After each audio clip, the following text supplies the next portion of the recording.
hello guys welcome back to my new another vlog new day new भ्लगमा स्वागत छ र आज यता हुन्छ हाम्रो एक्ट्रेस सरिता कुमारी ठ्यास कुमारी होइन साथमा हाम्रो गोटेला परिवार हुनुहुन्छ अनि आज चाहिँ हामी एउटा सर्ट कमेडी टिकटक बनाउन गइरहेका छौँ र टिकटक बनाउन त बनाउँछ नि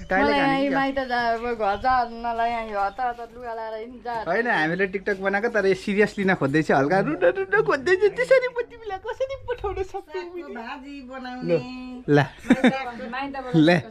माइतबाट ल्याएको सागको भाजी बनाउने ल नाच्दिनु न एकचोटि पुटिङ पुटिङ पुटिङ ढिङ्की ढिङ ढिङ्की नाच्नु न नाच्नु न टिङ टिङ टिङ टिङ टिङ सागको भाजी बनाउने लगाइ जब हाम्रो चाहिँ सुट हुँदैछ अनि क्यामेरा चाहिँ अब म आफै खतरा खिच्ने भएकाले म क्यामेरा खिच्दैछु अनि मेरो ठाउँमा चाहिँ डेडीलाई बसाएको छु दिदीले चाहिँ मलाई कुट्ने तर खोइ डेडीलाई कुट्नु पर्ने हुन्छ भिडियोमा चाहिँ गाइज ल रियलमा होइन अब आज यिनलाई चाहिँ रियालिटीमा चाहिँ होइन भिडियोमा चाहिँ हामीलाई घर पठाउँदैछौँ माइतबाट आज होइन कहिले जान्छौ के छ बाबा दिदी आलु बोक्रा दाल खानु भात ल आलु बोक्रा दाल खानु पर्यो अरे गाइस ल भन्नु यता हुन्छ हाम्रो जुनिस भान्जु एके मेसी हो र ल यी चाहिँ क्यामेराम्यान ल यताबाट खिच्ने यताबाट यो चाहिँ हाम्रो बिहाइन्ड द सिन टिकटक भिडियोको उहाँ चाहिँ माइतबाट घर जान आँट्दै हुनुहुन्छ एक्ट्रेस श्री सरिता कुमारी होइन उहाँ चाहिँ माइतबाट घर जान आँट्दै हुनुहुन्छ अनि उहाँ जाने बेलामा चाहिँ मैले के भन्छु भने अब जाने भए जाऊ भन्छु अनि यिनले आएर मलाई पड्काइहाल्छिन् होइन अरू बेला चाहिँ आमाले पड्काउँथे आज यिनले पनि पड्काउने चान्स पाएकी छिन् अनि आमाले चाहिँ उता छोरी नजाऊ न भन्नु पनि हुन्छ होइन छोरी नजाऊ न आज भोलि जानु छेउमा खिच्देऊ त भन्छ एकचोटि अलिक कुनै तरिकाले भन्छ छोरी आज नजाऊ न भोलि जानु आज बस न त भोलि जानु मेरो टुक्रा मेरो कलेजा मेरो मुटु मेरो बाबा आज बस न छोरी भोलि जानु लाइट क्यामेरा एक्सन जाऊ ल मम्मी अब म माइत आएको पनि 3-4 दिन भइसक्यो अब घर जाने अब आज हिँड्न आँटेको खै त नि आमा लु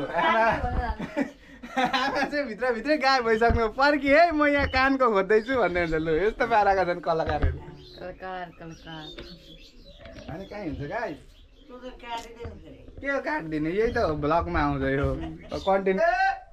लाइट क्यामेरा एक्सन ल मम्मी अब गएको माइत आएको पनि 3-4 दिन भइसक्यो अब जाने घर ल बाबा ल आजको दिन बसेको भए नि हुन्थ्यो भोलि जाँदा पनि हुन्थ्यो अब नगई पनि नहुने भएको छ के गर्नु राम्ररी जाऊ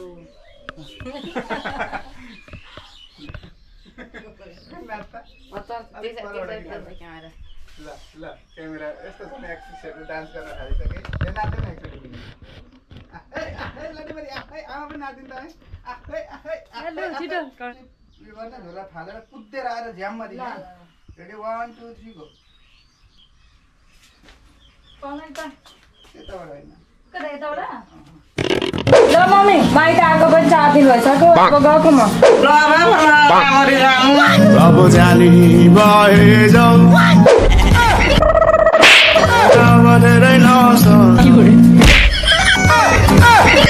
र आज चाहिँ हाम्रो ठ्यास कुमारी म्याडमले चाहिँ यहाँ एकदमै सरसफाइ अभियानका साथमा लुगासुगा धोइसक्नु भएको छ अब यता चाहिँ पुरा आज फुलसुल टक्क काटेर म दामी बनाइदिन्छु त ठ्यास कुमारीहरूको हेरे गर्छस् भनेर पुरा काट्दै हुनुहुन्छ क्या दिनुहुन्छ चट काटिदिनुहुन्छ होइन ल पुरा यसलाई चाहिँ काटेपछि पुरै फुल यहाँ अलरेडी फुल्न चाहिँ हल्का हल्का फुलिरहेको थियो अझै दामी तरिकाले फुल्छ भनेर चाहिँ सरिता म्याडमले गर्नु हुँदैछ ए बल लगाउनुहोस् ए जेल लगाउनुहोस् काटिसक्नु भएको छ कहाँ म त भिडियो खिच्नु परेन 2 गते छालाको कुरा नगर्नुहोस् ऊ गोरी छु भनेर पुरा देखाउँछ कि गाई अलिकति गोरी छ नि त म भन्दा त्यही भएर उसको एटिट्युड बढी जस्तो छ तिम्रो बहिनी भन्दा हेर्नुहोस् यो यस्तै गोरी छ यो अनि म यस्तो छु हामीले आमा चाहिँ यतातिर पुरा आएर उता नि काट्दा हुन्छ नि बाबा भन्नुहुँदैछ पुरा आमा एउटा गीत गाउनु त एउटा गीत गाउनु गीत गाउन आउँदैन गीत गाउनु न हौ माइके यता हेर्न गीत गाउनु न हौ हेलो आमा आमा जति जतिखेर कहाँ आउँछ एउटा गीत गाइदिनु न ल चट्ट लगाएर ल रेडी 1 2 3 गो आलुदम चाना